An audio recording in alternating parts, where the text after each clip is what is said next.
আহারে মুহূর্ত, নিজের জন্য নিজের মায়া লাগে মনে পড়লে। শুনলাম বিশিষ্ট লিঙ্ক ব্যবসায়ী তুকু বিশিষ্ট বউ ব্যবসায়ী জান্নাত তুহার নাকি ডিভোর্স হয়ে গেছে।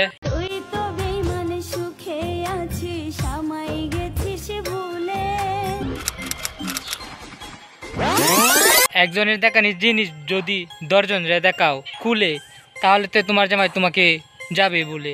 যার সাথে সবসময় কথা বলো আমাকে অবহেলা করে, আল্লাহ তোমাকে তার সাথে খুশি রাখো। তার সাথে কি হয়েছে এটা তো কবি বলো বাবাজি, শুধু বললেই হবে না, সবকিছু খুলে বলতে হবে। আপনি সব খুলে বলুন। আপনারা অনেকেই আমাকে আস্ক করতেছেন যে আপু আপনাদের মধ্যে কোনো ঝামেলা হয়েছে কিনা, আপু কোথায়, মানে আমি কোথায়, ভাইয়া কোথায়, আমরা দুজন একসাথে কেন ভিডিও দিচ্ছি না, কেন এত স্যাড ভিডিও আপনাদের সাথে শেয়ার করতেছি। আপা আপনি কেন স্যাড ভিডিও দিতেছেন? ও কি মরে গেছে? মান না ভাই, যদি নাই মরে তাহলে এত কাহিনী কিসের? আমার মনে হয় অনেক কারণ আছে। তো এগুলো তো অবশ্যই কোনো না কোনো একটা কারণ আছে। তো এইসব আপনাদের মাঝে ক্লিয়ার করার জন্য আমি একটা ভিডিও করছি। তো এই ভিডিওটা আমাদের ইউটিউব চ্যানেলে 7টার দিকে আপলোড হবে। আর ইউটিউব চ্যানেলের নাম হচ্ছে জান্নাত তোহা ব্লগ। এসব ভিডিও ছাড়তেছে টিকটকে, এদের কাহিনী জানতে হলে যেতে হবে ইউটিউবে। কাহিনী করবে টিকটকে, কাহিনীর সবকিছু সমাধান করবে ইউটিউবে। This is business.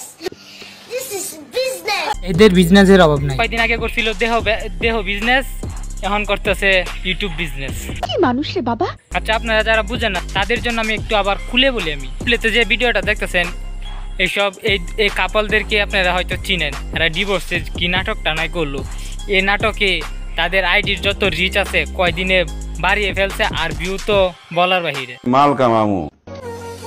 আমার আর তোহার কি হয়েছে, আমরা কি আদেও একসাথে সংসার করছি কিনা, তো এগুলো সব প্রশ্নের অ্যান্সার হচ্ছে আমি একটা ভিডিও করে আমাদের ইউটিউব চ্যানেল জান্নাত তোহা ব্লগসে আপলোড দিছি।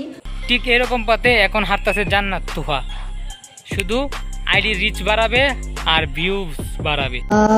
খালা খালা জানি, খালা জানি, খালা জানি আ যাও না, খালা জানি আ যাও না, I miss you, I miss you. এরা ভিডিও করে টিকটকে, যদি ভিউ না আসে তাহলে হয়তো লিঙ্ক বাইর করে দেয়, নয়তো স্বামী স্ত্রী ঝগড়া করে এটা নিয়ে ডিভোর্সের অভিনয় করে ভিউ বাড়া। আসলে তোমাদেরকে বলার কিছু নেই।